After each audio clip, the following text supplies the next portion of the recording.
নমস্কার বন্ধুরা, welcome to EDS sports 9009। আর আজকের এই ভিডিওতে আমি নিয়ে এসেছি বিভিন্ন বিষয় নিয়ে আলোচনা, যেখানে থাকবে মোহনবাগানের বিষয়ে আলোচনা, থাকবে ওয়ার্ল্ড কাপের বিষয়ে কিছু আলোচনা, এবং আলোচনা আছে সোয়াপিংয়ের ক্ষেত্রে, অর্থাৎ কোন প্লেয়ার কোন দল থেকে এবারে আইএসএল কোন দল থেকে কোন দল প্লেয়ার যেতে চলেছে, এই সমস্ত বিষয় নিয়ে কোচ নিয়ে আলোচনা আছে। সমস্ত বিষয় নিয়ে আজকে আলোচনা তুলে ধরবো আমার প্রিয় দর্শক বন্ধুদের সামনে। তো প্রথমে যে কথা বলতে হয় সেখানে হচ্ছে আমাদের ইন্ডিয়ানরা এই মুহূর্তে যথেষ্ট টেনশনে আছে। যারা ফুটবল ভক্ত, ফুটবল ফ্যান, যারা ওয়ার্ল্ড বিশ্বকাপের আগে প্রচণ্ড চন্মনে থাকেন এই খেলা দেখার জন্য। একটা রিমোট হয়েছিল যে এবছর হয়তো এবছর হয়তো ইন্ডিয়ানরা ফুটবল দেখতে পাবে না, কোনো চ্যানেল হয়তো ফুটবল দেখাবে না, এরকম একটা আমরা আশা আকাঙ্ক্ষার মধ্যে ছিলাম। অটোমেটিকলি একটা নিউজ, একটা রিমোট আমাদের কানে এসেছিল যে হ্যাঁ, দূরদর্শন হয়তো এই খেলা দেখা যাবে, তখন কিছুটা আমাদের মনের ভিতরে শান্তি এসেছিল। বাট এটাও যখন রিমোট বা গুজব বলে প্রচারিত হলো, তারপরে কিন্তু আমরা ভাবছিলাম সত্যি কি বছর বা এই 5 বছর পর যে ওয়ার্ল্ড কাপ হয়, সেই ওয়ার্ল্ড কাপ আমরা দেখতে পাবো না।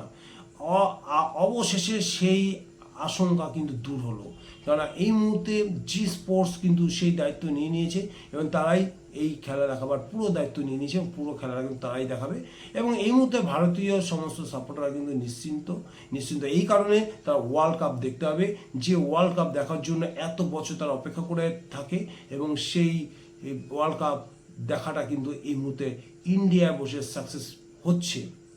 তো আমরা ওয়ার্ল্ড কাপ নিয়ে কথাটা বলেছিলাম, সে কথাটা বলা হলো। ওয়ার্ল্ড কাপ নিয়ে আরও কিছু কথা আছে, যে কথাটা মোহনবাগানের সঙ্গে ওয়ার্ল্ড কাপ যথেষ্ট রিলেটেড আছে। এই কারণে রিলেটেড বলছি যে এই মুহূর্তে মোহনবাগান কোচ, সবার আগে কোচ নির্বাচন করতে হবে, কিন্তু কোচ নির্বাচন হবে ধীরে চলো নীতিতে। এই মুহূর্তে মোহনবাগানের কোচের শর্ট লিস্টে অনেক প্লেয়ারের নাম আসছে, যেখানে শোনা যাচ্ছে যে মোহনবাগান 3 জন এমন কোচকে বেছে নিয়েছে বা এমন শর্ট লিস্টে রেখেছে যারা ইউরোপের বিভিন্ন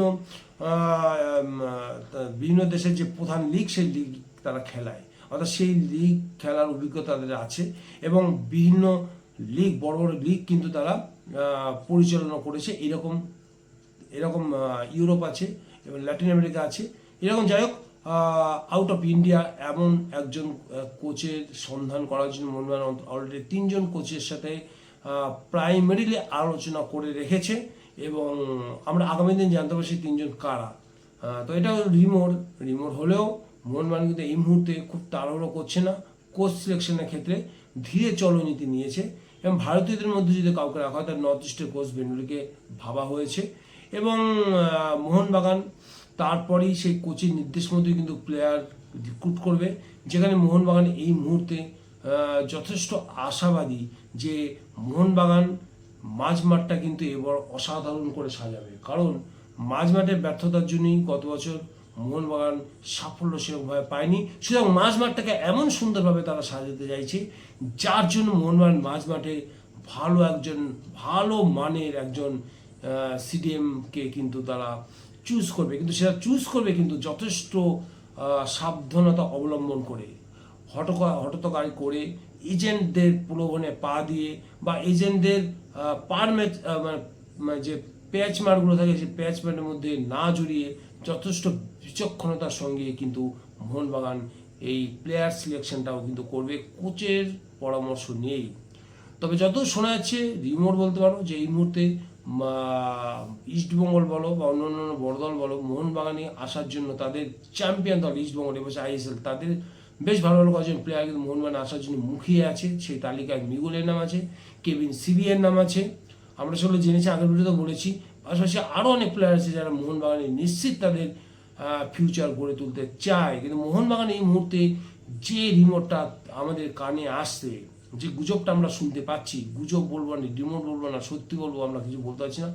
কারণ আমরা দেখেছি মোহনবাগানের ক্ষেত্রে যেটা গুজব প্রথমে শোনা যায় সেটাই কিন্তু রিয়েল ইনসিডেন্ট হয়ে যায়, আমরা সেটা দেখেছি। সুতরাং যেটা শোনা যাচ্ছে বিভিন্ন সোশ্যাল মিডিয়ায়, সেটা আমি একবার তোমাদের কাছে তুলে ধরেছি। কথাটা কি, সেটা কথা হচ্ছে যে আসন্ন যে বিশ্বকাপ, ওয়ার্ল্ড কাপ, সেই ওয়ার্ল্ড কাপ আমি বলছিলাম যে ওয়ার্ল্ড কাপের সঙ্গে মোহনবাগানের একটা সম্পর্ক হচ্ছে, বা একটা সম্পর্কিত একটা তথ্য আমি তোমাদের কাছে তুলে ধরবো। সেই তথ্যটা এই যে মোহনবাগান এই মুহূর্তে যে চিন্তাধারার মধ্যে চলছে মোহনবাগান ম্যানেজমেন্ট, সেটা হচ্ছে after world cup world cup হয়ে যাওয়ার পর ওয়ার্ল্ড কাপে খেলা একজন ভালো মানের সিডিএম এর দিকেই কিন্তু নজর দেবে মোহনবাগান, এবং সেটা ধীরে চলনীতিতেই। এবারে রিমোট চলে যাচ্ছে আরও একজন অ্যাটাকিং বা ডিফেন্সিভের একটা প্লেয়ারকেও কিন্তু মোহনবাগান তোলার ভাবনা চিন্তা করছে। তো এটা তোমাদের কাছে আমার এটা শেয়ার করার ইচ্ছে ছিল, তাই শেয়ারটা করলাম।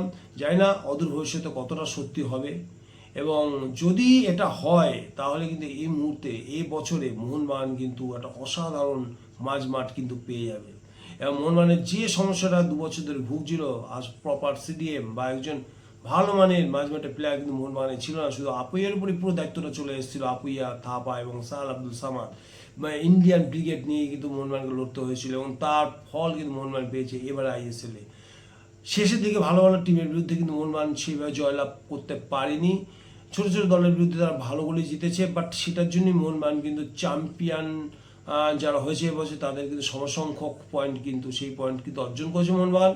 আর একটু ভালো মোহনবাগান খেলতে পারলে কিন্তু এবছর চ্যাম্পিয়নটা মোহনবাগান হতে পারতো, অল্পের জন্য হাতছাড়া হয়ে গেছে, এবং সেই রিস্ক কিন্তু মোহনবাগান আর নিতে চাইছে না। সুতরাং এমন টিম বাড়াবে, অন্য অন্য টিম মোহনবাগানের থেকে ধরা ছাড়ার বাইরে চলে যাবে, সেই রকমভাবে কিন্তু মোহনবাগান কিন্তু মাঝমাঠটা তৈরি করছে। আপফ্রন্টে সাধারণত ম্যাকলেনকে রেখে মোহনবাগান শুরু করবে, এবং রবসন রবিনোকে মোহনবাগান রাখবে কি না, যেন মোহনবাগান যে টিম করতে চলেছে সেই স্পিডের সঙ্গে রবসন রবিনো ঠিক মানানসই হবে কি না সেটা কিন্তু এই মুহূর্তে বুঝতে পারছি না। কারণ মোহনবাগান কিন্তু ওয়ার্ল্ড কাপার কিন্তু এই মুহূর্তে খুঁজছে, মোহনবাগান কিন্তু ওয়ার্ল্ড কাপার দিয়ে কিন্তু এবছরে মোহনবাগান টিম গড়ার কিন্তু চেষ্টা করছে, এবং সেটা কারেন্ট ওয়ার্ল্ড কাপার যারা ওয়ার্ল্ড কাপ খেলছে কারেন্ট এই মুহূর্তে, সেখান থেকে কিন্তু প্লেয়ার তুলবে। কোনো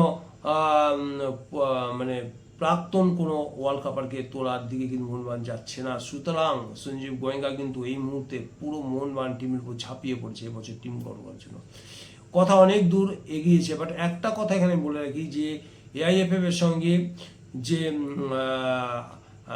এবছর আইএসএল যারা পরিচালনা করবে, অর্থাৎ যাদেরকে টেক ওভার দেওয়া হয়েছে তাদের সঙ্গে জিনিয়াস তাদের সঙ্গে আলোচনাটা কোন পর্যায়ে পৌঁছেছে, এবং ক্লাবগুলির সাথে যে মিটিং, সেই মিটিংয়ের পরে ক্লাবগুলি কী সিদ্ধান্ত নেয়, এবং সেগুলো অনেক কিছু নির্ভর করছে আইএসএলটা প্রপারলি ড্রাইভ হয় কিনা, প্রপারলি ড্রাইভ করতে পারি কিনা, এবছর আইএসএলটা সুষ্ঠুভাবে পরিচালনা করা যায় কিনা, ক্লাবগুলো মতামত কী, এবং তারা ক্লাবগুলো কতটা সাপোর্ট করছে, ক্লাবের সঙ্গে এআইএফএফ এর যে মতবিরোধ সেটা কবে মিটবে, সমস্ত বিষয়ের উপর ডিপেন্ড করছে এবার মোহনবাগানের এবছর টিম কী হতে চলেছে সেটা।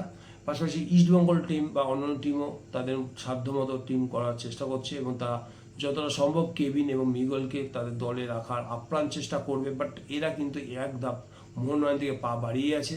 মোহনবাগান দরজাটা খুলে দিলেই কিন্তু যেভাবে বিজেপির ভিত্তিকে তৃণমূলরা, বিভিন্ন কাউন্সিলর, বিভিন্ন এমএলএ এমপিরা যেমন পা বাড়িয়েছে, বাট বিজেপি কিন্তু এই মুহূর্তে 3 মাসের মধ্যে কোনো দরজা কিন্তু খুলছে না, দরজা পুরো বন্ধ। মোহনবাগানের ব্যাপারটা ঠিক সেরকম আছে, ভালো ভালো প্লেয়ার।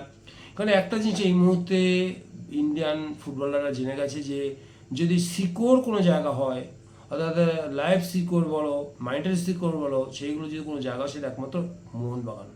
আর মাঝপথে কাউকে তাড়িয়ে দেওয়ার মতো মেন্টালিটি সঞ্জীব গোয়েঙ্কা সহ মোহনবাগান ম্যানেজমেন্টের কিন্তু নেই, এরা কিন্তু বুঝে গেছে স্যালারি দেবো না, টাকা দেবো না, টাকা কমিয়ে দেবো, এরকম বাহানা কিন্তু মোহনবাগানের ক্লাব থেকে আসে না। বলতে পারে একটা প্যারালাল একটা পুরো একটা কান্ট্রির মতো কাজ করছে মোহনবাগান। এই মোহনবাগান থাকার জন্য যে কোনো প্লেয়ার কিন্তু রাজি, এবং মোহনবাগানের যেসব ইন্ডিয়ান ব্রিগেড আছে তারাও কিন্তু মোহনবাগান ছেড়ে বেরিয়ে যেতে চাইছে না। রিমোট যতই উঠুক যে থাপা মোহনবাগান ছাড়তে চলেছে এবং ইস্টবেঙ্গল জয়েন করছে, পুরোটাই রিমোট। কতদূর এর বাস্তবতা আছে আমি জানি না, তবে ইস্টবেঙ্গল যদি এই থাপাকে পেয়ে যায় টিমটা কিন্তু ভালোই হবে। মোহনবাগান অতি সহজে থাপাকে ছাড়বে না। যে ভুলটা আনোয়ার আলীর বেলায় মোহনবাগান করেছে সেই ভুলটা দ্বিতীয়বার অবশ্যই মোহনবাগান করবে না। এই মুহূর্তে মোহনবাগানে যে ইন্ডিয়ান ব্রিগেড আছে সেটা হচ্ছে সেরা ইন্ডিয়ান ব্রিগেড, তাকে ছেড়ে দিতে মোহনবাগান চাইবে না।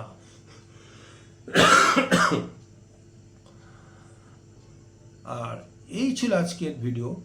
তো ভিডিওটা তোমাদের কেমন লাগলো, যে ভালো লাগে লাইক এবং শেয়ার করতে একদম ভুলবে না। যারা এখনো পর্যন্ত এই চ্যানেলটাকে সাবস্ক্রাইব করোনি, কিসের এত ওয়েট করছো, সাবস্ক্রাইব করে ফেলো যাতে তোমরা সবার প্রথম ভিডিও দেখতে পাও। ভিডিও দেখার জন্য অসংখ্য ধন্যবাদ। আবার দেখাবে নতুন কোনো ভিডিওতে। বাই।